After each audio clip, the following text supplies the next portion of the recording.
सबको जय मसीह की। खुदावन यीशु मसीह में मैं विश्वास करती हूँ कि आप सब खुश हैं, आनंदित हैं और परमेश्वर के वचन में बढ़ रहे हैं।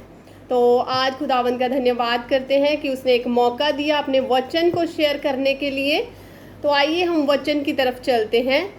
और आज हमारे मन में, कई लोगों के मन में एक सवाल होगा जिसका जानना हमें बहुत ज़रूरी है। और वो सवाल ये है कि हमारे मन में, मेरे मन में भी ये सवाल था, लेकिन परमेश्वर ने उस सवाल का आंसर दिया और उसी सवाल का आंसर मैं आज आपके सामने रखूंगी। बहुत से लोगों की दुविधा दूर होगी। वो सवाल है कि जो विश्वासी यानी कि जो प्रभु यीशु मसीह में आ चुके हैं, अगर वो मर गए और उन्हें कब्र में दफनाया ना गया उनके परिवार की तरफ से, या उनकी अचानक से कहीं मृत्यु हो जाती है और उनके शव का पता भी नहीं लगता, या फिर ऐसा एक्सीडेंट जिससे उसका बॉडी का पता भी ना लगे, तो क्या वो मसीह के साथ जिलाए नहीं जाएंगे? क्या वो परमेश्वर के साथ राज्य नहीं करेंगे? तो आइए हम वचन में देखते हैं इसका आंसर परमेश्वर हमें क्या देते हैं। रोमियो उसका 6 अध्याय वचन 3 में आपके लिए पढ़ूंगी। क्या तुम नहीं जानते कि हम सब जिन्होंने मसीह यीशु का बपतिस्मा लिया उसकी मृत्यु का बपतिस्मा लिया, अतः उस मृत्यु का बपतिस्मा पाने से हम उसके साथ गाढ़े गए, ताकि जैसे मसीह पिता की महिमा के द्वारा मरे हुओं में से जिलाया गया, वैसे ही हम भी जीवन की सी चाल चले। तो यहाँ पर लिखा हुआ, जितनों ने मसीह यीशु का बपतिस्मा ले लिया है, जब हम पानी के अंदर गए तो उस समय में हम गाड़ दिए गए हैं, हमें कब्र मिल चुकी है। हम जो मसीह में जी रहे हैं, हम आत्मिक हैं ना कि संसारिक हैं। अब हमें संसारिक कब्र की ज़रूरत नहीं है।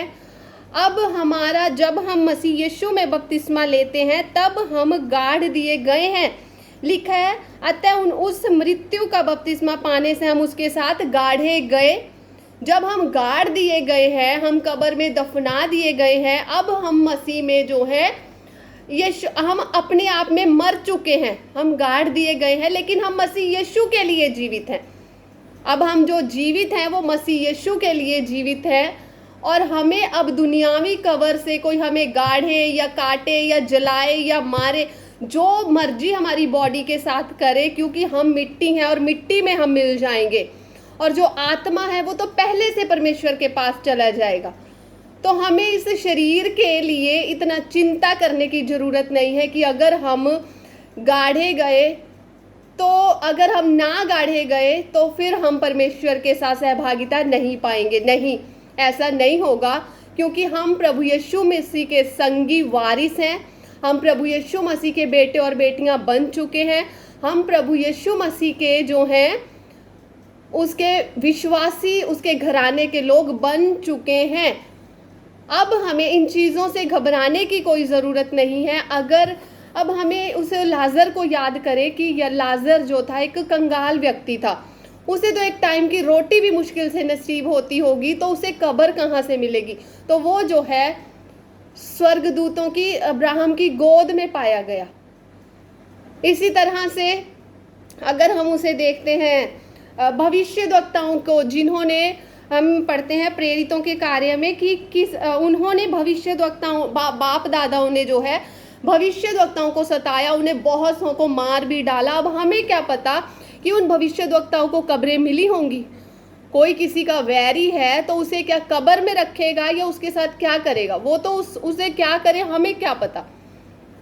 तो ये जरूरी नहीं है कि हमें इस चीज़ की चिंता करने की ज़रूरत नहीं है। हमें अपनी कब्रों के लिए पैसा इकट्ठा करने की ज़रूरत नहीं है, क्योंकि हमें नहीं पता कि हमारा अंत कैसे होगा। तो हम जो मसीह में हैं, हमें इन संसारिक चीज़ों से बाहर निकलना होगा। हमें आत्मिकता के चीज़ों पर ध्यान देना होगा कि हमें आत्मिक जीवन को अपने को सही रखना है।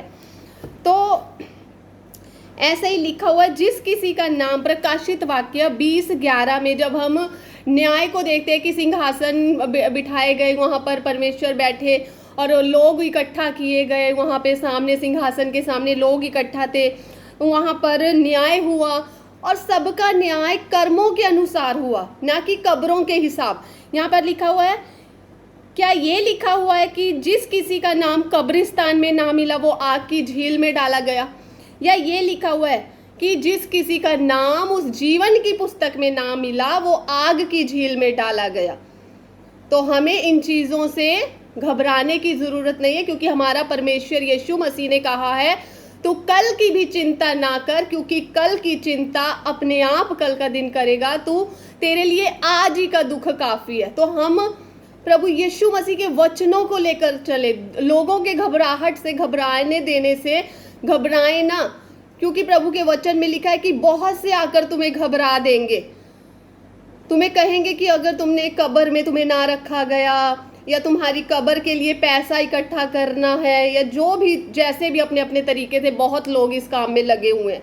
लेकिन हम जो मसीह विश्वासी हैं, जो आत्मिक लोग हैं, उन्हें इन सब चीज़ों की चिंता करने की ज़रूरत नहीं है।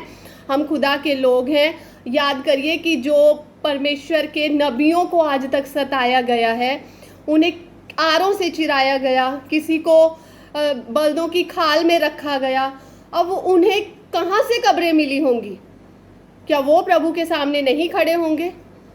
अब हमें तो नहीं पता कि हम कैसे मरेंगे, कैसे हमारा अंत होगा, वो परमेश्वर जानते हैं। हम प्रभु यीशु मसीह में जिस दिन हमने बपतिस्मा लिया, उस दिन हम गाड़ दिए गए हैं। अब हमें दुनियावी कब्रों की चिंता करने की ज़रूरत नहीं है। इसलिए परमेश्वर ने हमें ज्योति की संतान ठहराया है, ताकि हम इन अंधकार की चीज़ों से बाहर आ सके, इन सब व्यर्थ की चीज़ों से बाहर आ सके, हम दुनिया की उलझन में उलझ कर ना रह जाएं। हमें परमेश्वर के वचनों को समझने की, गहराई से पढ़ने की, खुद इन चीज़ों को समझने की ज़रूरत है, क्योंकि परमेश्वर के वचन में लिखा हुआ है कि जो व्यक्ति मनुष्यों की बातें सुन कर मेरा भय मानते हैं, वो परमेश्वर उससे खुश नहीं होते। हमें परमेश्वर के वचन को खुद पढ़ना होगा, पवित्र आत्मा से मांगना होगा कि खुदा हमें समझने के लिए बुद्धि और सामर्थ्य दे। तो मैं विश्वास करती हूँ कि हमें दुनिया की कब्र की चिंता करने की ज़रूरत नहीं है। परमेश्वर ने हमें पहले से कब्र में रख दिया है, अब हम आत्मिक रीति से जी रहे हैं। तो हम जब मसीह आएंगे तो हमसे ये नहीं पूछा जाएगा कि तुझे कब्र में रखा गया कि नहीं, वो अपने साथ अपने लोगों को लेकर जाएंगे। मैं विश्वास करती हूँ कि आज का वचन एक रोशनी का कार्य करेगा और बहुतों के जीवन से अंधकार का पर्दा उठेगा। जय मसीह की। God bless you. खुदावंद इस वचन से आपको आशीष और बरकत दे। आमीन।